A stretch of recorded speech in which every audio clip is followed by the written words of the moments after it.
충치 치료의 일환이라는 핑계로 치아를 15개를 뽑아갑니다. 자기네 자국민이야. 우리가 실험했던 사람들 중에 아직도 살아있는 사람이 4명이나 있네? 그러니까 방사능 실험이 중단되는 게 아니라 오히려 더 심해져요. 근데 이 사람들이 이것만 했냐? 아니야. Dr. Friends. 안녕하세요, 닥터 프렌즈입니다. 프렌즈입니다. 오늘도 돌아온 의학의 역사. 의학의 역사 항상 3명이서 했었는데 나는 뭐 고정 멤버야? 나 네, 항상 오는 분. 오늘 주제는 오펜하이머 영화 혹시 보셨어요? 아 너무 재밌게 봤죠. 저도 진짜 재밌게 봤거든요. 제가 눈 수술하고 난 다음에 개봉했어요, 그게. 제가 그 너무 보고 싶어가지고 교수님한테 허락 받고 가서 본 거거든. 그랬더니 뭐 그런 걸 뭘 허락을 받아요? 그래서 가서 보라 그래서 말 잘 듣는 봤는데 원작. 그게 이제 2차 세계대전에서 이기기 위해서 원자 폭탄을 개발하는 내용이 이제 주된 내용이잖아요. 그렇죠. 맨하튼 프로젝트라 그래가지고. 근데 막상 이제 독일은 아직 개발 못했는데 먼저 항복하고 이제 히틀러가 혼자서 가서 망했고, 그래서 이제 일본의 히로시마 나가사키에 한 발씩 투하를 하죠. 그래서 이제 히로시마에서 14만 명 정도, 나가사키에서 4만에서 7만 명 정도가 사망했다고 하는데, 폭발 당일 사망한 사람도 많지만 그 이후에 이제 방사능으로 인해서 사망한 사람들이 되게 많아요. 그러면 이제 맨해튼 프로젝트에 참여했던 과학자들이 방사능이 사람한테 과연 어떤 영향을 미칠까 궁금했을 것 같지 않아요? 기존에는 없었던 정도의 높은 피폭량이니까. 그렇죠. 그리고 그 전에 저희가 한번 방사능의 역사에서 한번 다뤘었는데, 그때 라돈이라고 해가지고 맞아. 장난감에도 넣고 막 별짓 다 했잖아. 턱 없어지고 막. 근데 네. 그게 이 2차 세계대전 한참 전에 일어난 일이에요. 방사능이 어떤 식으로든 인체에 좋지 않을 수 있다는 건 알고 있어요. 근데 이게 얼마나 안 좋고 어떤 용량에서 어떤 짓을 하는지는 한 번도 봐본 적이 없는 거예요. 사람한테 하기에는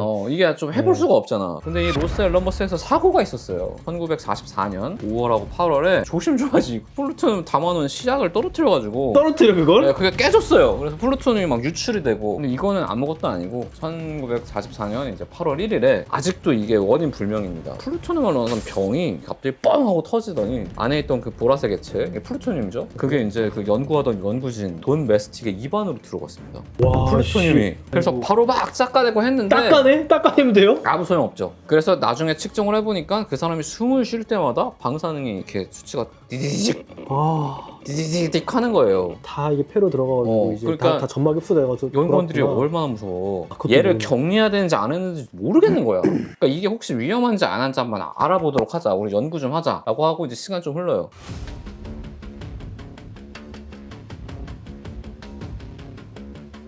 1945년 3월입니다. 테네시주의 오크리지에 사는 55세 아프리카계 미국인 흑인이죠. 이분이 이제 건설 노동자예요. 이름이 앱 케이드라고 합니다. 자기 형제분들이랑 같이 승합차에 타서 건설 현장으로 출근을 하려고 탔어요. 근데 가는데 그날따라 앞에 웬 트럭이 서 있는 거예요. 2차선인데 그래서 이거 안 되겠다. 그래서 옆으로 돌았는데 옆으로 돌자마자 반대편에서 덤프 트럭이 확 날아서 꽝 박습니다. 그래서 이 사람 이제 팔하고 다리가 부러지는 부상을 입어요. 그래서 바로 앰뷸런스가 도착을 합니다. 그리고 근처에서 가장 가까운 병원으로 가는데 그게 하필 오크리지 육군병원이에요. 그래서 이제 케이드는 이제 그래도 병원 왔으니까 이제 치료가 되겠구나라고 하는데, 그 육군병원에 맨해튼 프로젝트에서 파견한 의사가 있습니다. 이 사람이 케이드의 몸에 플루토늄 239를 주입을 해요. 왜? 효과가 어떻게 되는지 보려고. 아니 팔 부러져서 사람한테? 왜? 일부 주장에 따르면 사고 자체도 일부러 냈다고? 군에서 낸 거라는 의견이 있어요.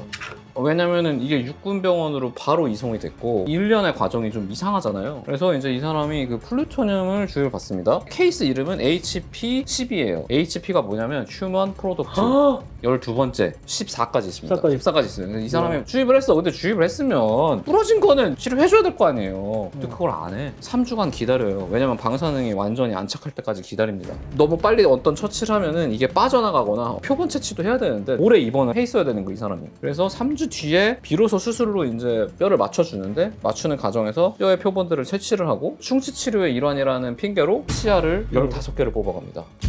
근데 이게 다 표본이죠. 와 미쳤네. 방사능이 얼마나 남았는지. 와. 미쳤죠 진짜. 이 사람 미국인이에요. 자기네 자국민이야. 그래서 주입한 방사능이 얼마나 남아있는지, 이게 잔류하는지, 어떤 영향을 미치는지 케이드를 계속해서 추적 관찰을 하는데, 이 외에도 17명한테 동일한 실험을 했다고 해요. 근데 케이스가 HP-14까지밖에 안 남아있어 지금. 그러니까 나머지는 어떤지 정확하게는 모르겠어요. 하여튼 근데 대상이 된 사람들은 다 사회적 약자입니다. 당연히 동의는 없었지. 케이드는 뭐 자기 주사 맞았는지도 몰랐는데. 그 대상이 됐던 사람 중에 16살짜리 중국계 미국이죠. 근데 이 사람은 아빠 따라서 온 거라서 아직 영어를 못해. 그러니까 영어도 모르는 애를 데려가가지고 플루토늄을 주사한 거예요. 또 하나는 우나메크라고 말기 암 환자입니다. 암 치료를 받으러 병원에 갔어요. 근데 이 사람이 선정이 된 거야. 그러니까 이거 항암제예요 라고 하면서 플루토늄 주사한 거야. 그리고 그걸 관찰해가지고 주입받고 17일 이내에 사망하는 거를 관찰을 해서 기록을 합니다. 이거 미국에서 한 거예요. 45년에. 그리고 또 하나, 이게 진짜 제일 어이가 없는데 샌프란시스코 캘리포니아 대학병원에서 우리가 암 치료 해주겠다. 그래서 오스트레일리아에서 4살짜리 소년을 데리고 와요. 그러니까 암 환자야. 근데 항암 치료는 하나도 안 하고 플루토늄만 주사해요. 그리고 경과 관찰을 해서 그 소년이 1년 이내에 사망합니다. 실제로 벌어진 일입니다. 기록이 있어요. 실제로 나중에 이제 이게 공개가 됐어요. 근데 더 끔찍한 게 뭔지 알아요? 1973년에 이 프로젝트에 참가했던 의사들이 우리가 실험했던 사람들 중에 아직도 살아있는 사람이 4명이나 있네? 그걸 확인을 했어요. 그리고 나서 그 사람들을 추적해가지고 3명을 뉴욕에 있는 로체스터 병원으로 불러가지고 옛날에 우리가 치료했었는데 혹시 그거 잘 됐는지 확인도 하고 혹시 병 있으면 치료해주겠습니다 라고 불러가지고 또 표본을 채취합니다. 그리고 그 해 말에 이미 사망한 사람들 있잖아요. 그 시신을 파헤쳐가지고 거기에는 플루토늄이 얼마나 남아있는지 또 확인을 해요. 파묘.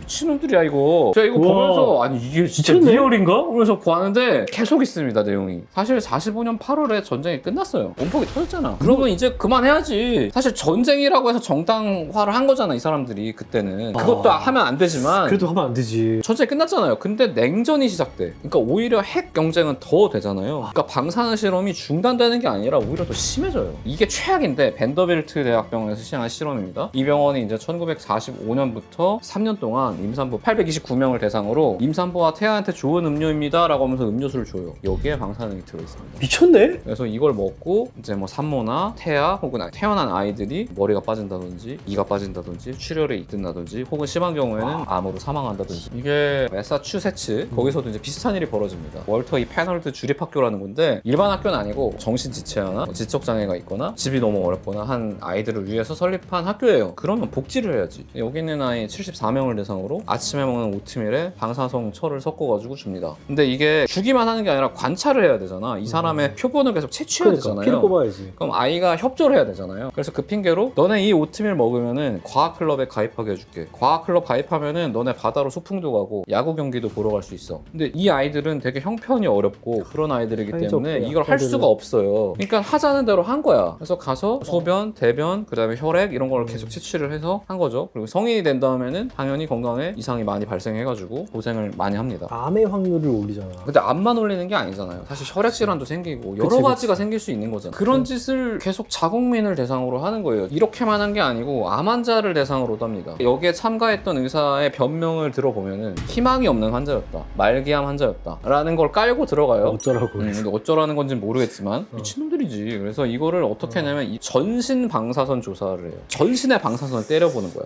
풀바디 RT.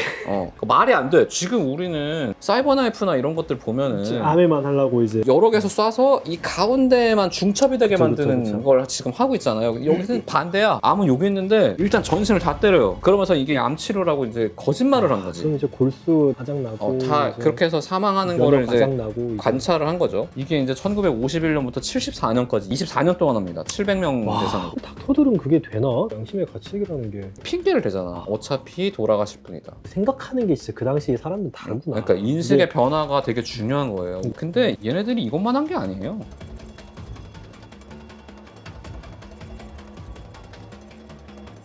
1951년에는 이제 네바다 그 사막 있는 데 있죠. 거기다가 이제 군인들 모아놓고 핵폭탄 관광을 합니다. 앞에서 핵폭탄을 터트려요. 근데 그게 와전된 게 있어요. 그 당시에 미군이 방사능 위험을 몰라가지고 이거를 일반 시민들한테 공개하고 돈을 받은 거다. 아닙니다. 다 알고 있었어요. 다 멀리서 추적 관찰하고 있는 거예요. 관광 간 사람들, 군인들 다 관찰하고 있었고 심지어 미쳤네. 그라운드 제로라 그래가지고 핵폭탄이 계속 떨어지는 데를 만들어요. 여기서 계속 떠들면 여기는 방사능 농도가 올라갈 거 아니에요. 그치. 그럼 처음에는 여기서 11km 떨어진 데다가 병사들을 주둔시켜. 그리고 3km, 1.6km까지 해서 대기를 시킵니다. 포복한 상태로 이렇게 기다리는 거예요. 그리고 나서 이 병사들을 대상으로 계속해서 추적 관찰하는데 그 대상이 한 20만 명 정도 됩니다. 피폭량을 계산해보는 피폭량을 계속 계산하는 거예요. 그 다음에 이게 이제 군인들은 그렇고 일반인 대상으로는 돈 받고 보여줬어요. 그리고 이 사람들이 모르게 추적 관찰합니다. 나라에서 당첨되셨습니다 그러면서 검진권 줘. 가서 피 뽑아. 그럼 거기서 보는 거예요. 심지어 공군 비행사들은 고속구름 필 때 거기를 통과하라는 명령을 받아요. 네? 호흡기에 어떤 영향을 미치는지 괜찮은지 이런 것들을 보기 위해서 눈으로 빠르게 지나가면 괜찮은지 그거를 계속해서 보는 거죠. 그런 거를 전두지휘에다 데이터를 쌓아가고 싶어하는 놈은 뭐하는 건가? 이게 바로 원자력위원회가 했던 일입니다. 맨해튼 프로젝트가 끝나고 이게 원자력위원회가 되잖아요. 거기에 그 영화에 나오셨던 분들 다 들어가 있습니다. 근데 이 사람들이 이것만 했냐? 아니야. 공기 중에 있는 방사능을 검출하기 위한 연구를 하기 위해서 그럼 뭘 해야 돼? 공기 중에 방사능이 있어야 되잖아. 방사능을 유출합니다. 바람 부는 방향으로 유출을 한 다음에 그 방향에 있는 도시에 있는 어린아이들을 대상으로 얼마나 쌓이는지 관찰을 해요. 이게 언제 이제 발표가 되냐? 1993년 빌 클링턴 대통령 기억나죠? 그 행정부에 헤이즐 오리얼이 에너지부 장관이라는 분이 있는데 이분이 이제 되고 나서 인수인계를 받은 거예요. 그 전까지 모든 장관은 그걸 다 인수인계를 받았습니다. 근데 다 묵살하고 있었던 거예요. 근데 이 오리얼이 장관이 이걸 보고 이게 말이 돼? 이런 짓을 했다고요? 우리나라 미국인데? 그러니까 소련도 아니야. 아니 물론 그런 의견이 있어요. 이전에 소련이 무너졌기 때문에 이제는 미국이 더 이상 이런 그럴 일을 필요가 없으니까, 그럴 필요가 없으니까 정당화가 안 되는 거구나. 발표를 했다는 의견도 있습니다. 어찌됐건 근데 이 장관이 이제 그때 직접 피해자들 찾아가서 사과도 하고 아까 그 HP로 표기되는 환자들 있죠. 4명이 있었어요. 그 사람들을 직접 찾아가서 유가족이랑 같이 만나서 이제 사과도 하고 하지만 처벌은 단 한 건도 없어요. 이거 관련해서.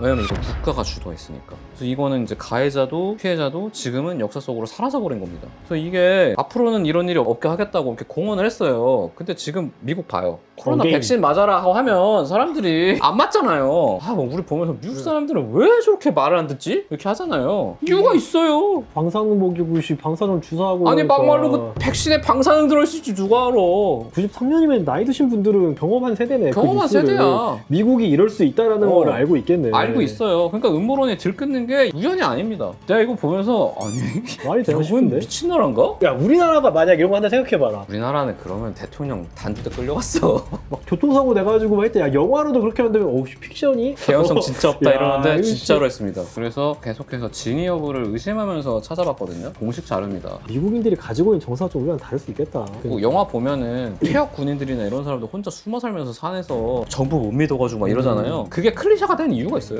이런 짓을 했으니까. 하여튼 뭐 오늘도 의학의 역사 시청해주셔서 감사하고 다음에도 재미나고 유익한 의학의 역사로 찾아뵙도록 하겠습니다. 감사합니다.